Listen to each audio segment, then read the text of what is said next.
नमस्कार, आप देख रहे हैं दूरदराज न्यूज द वॉइस न्यूज के लिए। और हम जदयू दिल्ली ऑफिस में हैं और हमारे साथ जदयू के राष्ट्रीय महासचिव हर्षवर्धन जी हैं।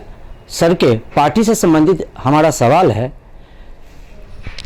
सर, जदयू का काफ़ी समय हो गया बिहार में शासन करते हुए, 15-16 साल हो चुका है और चुनाव जैसे भी हो, बहुमत किसको आ रहा हो, सीएम नीतीश कुमार बनेंगे।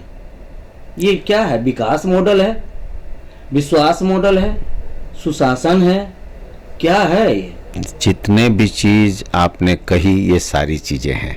सबसे पहले विकास उनका दिखता है, सुशासन लोगों को समझ में आता है और लोगों को उन पे विश्वास है। ये बहुत बड़ी बात है कि बिहार की जनता उन पे विश्वास करती है और पूरे हिंदुस्तान की जनता को ये लगता है कि बिहार की जनता जो विश्वास करती है वो सही है। तो मैं इतना ही कहूँगा कि नीतीश कुमार जी के बिना बिहार अभी कल्पना भी नहीं की जा सकती।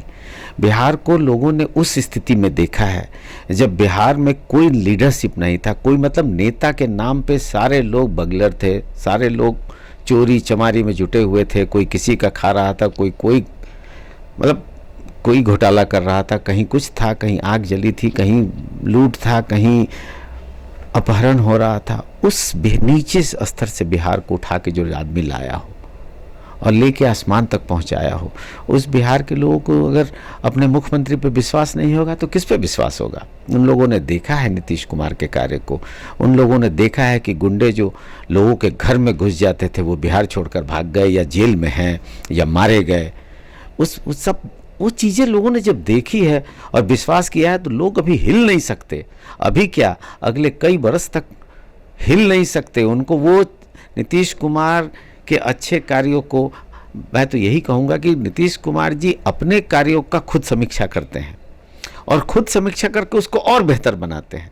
तो इस तरह के मुख्यमंत्री पर अगर किसी को विश्वास नहीं होगा तो किसको विश्वास होगा? इसीलिए मुख्यमंत्री हैं, मुख्यमंत्री थे और मुख्यमंत्री रहेंगे।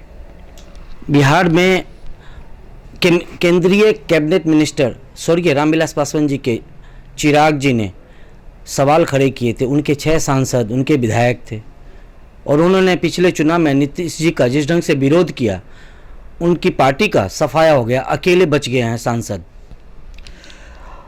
देखिए, नीतीश कुमार जी पे विश्वास करके एक सांसद विधायक जो थे वो आ गए और उसके बाद इनका जो मतलब हम लोगों ने जो सुना था कि जो उनके मेंबर ऑफ पार्लियामेंट्स या फिर बाकी जो कार्यकर्ता थे जो अलग हुए उनसे, उन लोगों ने कहा कि हिटलर सा ही चल रहा था।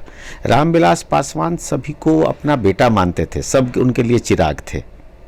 चिराग ने किसी को रामविलास पासवान अपना पिता नहीं माना, उनके अपने बड़ों को।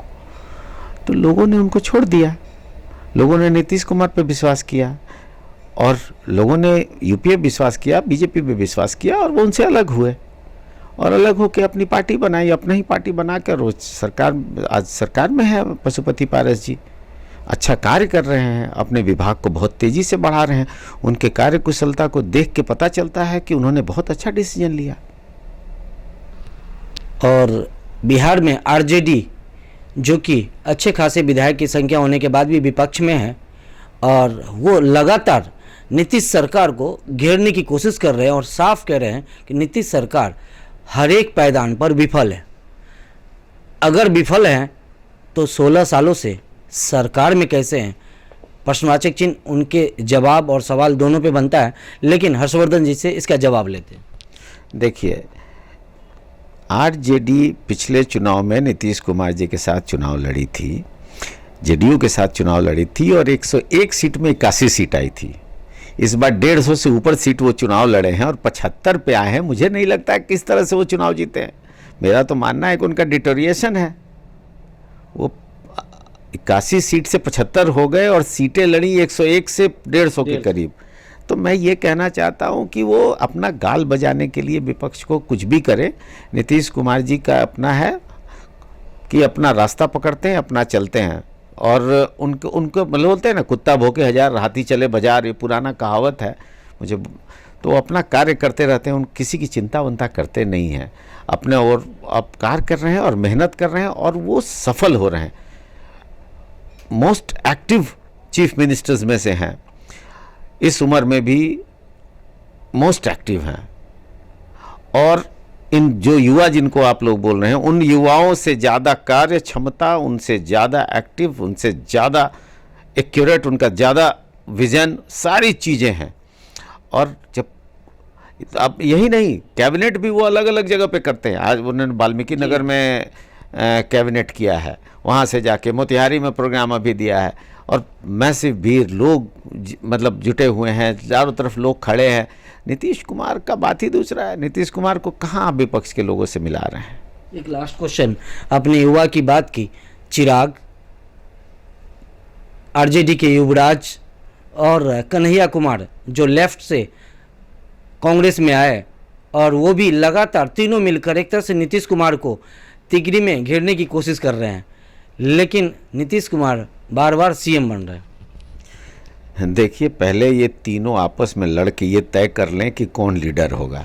जब लीडर तय कर लेंगे तीनों में से, क्योंकि सब एक दूसरे का पैर खींच रहे हैं, तीनों का यही हाल है, तीनों एक दूसरे को पसंद नहीं कर रहे हैं। यहाँ तक कि मेरा जो समझ आ रहा है, मेरी राजनीतिक जो समझ है, कि कन्हैया कुमार के कांग्रेस में आने से तेजस्वी यादव ने कांग्रेस से रिश्ता तोड़ लिया। बड़ा घाटा हुआ है एक तरह से देखा तो जाए इसको देख के ये क्लियर समझ में आ रहा है कि कोई एक दूसरे को झेलने को तैयार नहीं है। तो तीनों मिल के कहाँ से, पहले वो तीनों मिल जाएं तब एक बात होगी। पहले वो तीनों मिले नहीं है, एक दूसरे का पैर काटने वाले हैं, एक दूसरे का पैर खींचते हैं, और लीडरशिप तो अभी है ही नहीं। चिराग पासवान की लीडरशिप क्लियर है। चिराग पासवान की लीडरशिप इसलिए है कि वो जो भी उनके पास है वो रामविलास पासवान का नाम है। तेजस्वी यादव का लीडरशिप इसलिए है कि उनके पीछे लालू प्रसाद यादव का नाम है।